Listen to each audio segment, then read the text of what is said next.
Drama serial मन मस्त मलंग, जिसमें आपको दिखाया जाएगा कि रिया जब कबीर से मिलने के लिए आती है तो सीधा उसके कमरे में चली जाती है। वफा फ़ौरन से कॉल करके कबीर की माँ मुबीना को बताती है कि रिया घर आई है और कबीर से मिलने आई है। अब कबीर की माँ मुबीना, जो कि कबीर के लिए रिश्ता देखने गई होती है, वह वहीं से वापस आ जाती है।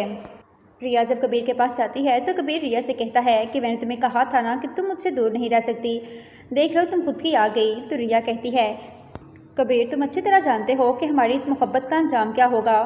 तो कबीर कहता है कि अंजाम से डरना छोड़ दो, अगर तुम मोहब्बत कर बैठी हो तो अब तुम्हें अंजाम की परवाह नहीं करनी चाहिए। और वैसे भी तुम्हें एक दिन मेरी दुल्हन बनकर इस कमरे में आना तो है ही, अगर तुम मेरी दुल्हन बनकर इस कमरे में नहीं आओगी तो मैं मर जाऊंगा।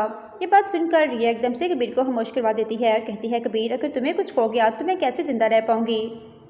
रिया जब कबीर के कमरे से नीचे आती है तो कबीर की मामा बीना कहती है कि पहले तो कभी तुम्हारी इतनी हिम्मत नहीं हुई कि तुम मेरे घर आ सको, और आज तो तुमने बड़ी हिम्मत से काम लिया और सीधे कबीर के कमरे में ही चली गई।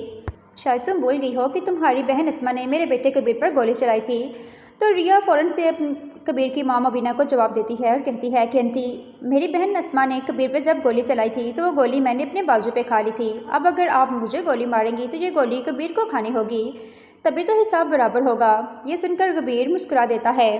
इधर नाजरीन आप देखेंगे कि वाजिद, जो कि प्लान कर रहा होता है कि वो रिया को किडनैप करवा लेगा और इस तरह सारा इल्ज़ाम कबीर पे आएगा, लेकिन जब रिया कबीर से मिलने के लिए, उसे राज़ी करने के लिए उसके घर आ जाती है तो वाजिद का ये प्लान अधूरे का अधूरा ही रह जाता है। सिकंदर भी चूँकि रिया और कबीर की मोहब्बत को एक्सेप्ट कर चुका है, अब सिर्फ और सिर्फ अस्मा ही है जो इन दोनों की मोहब्बत की दुश्मन बनी बैठी है।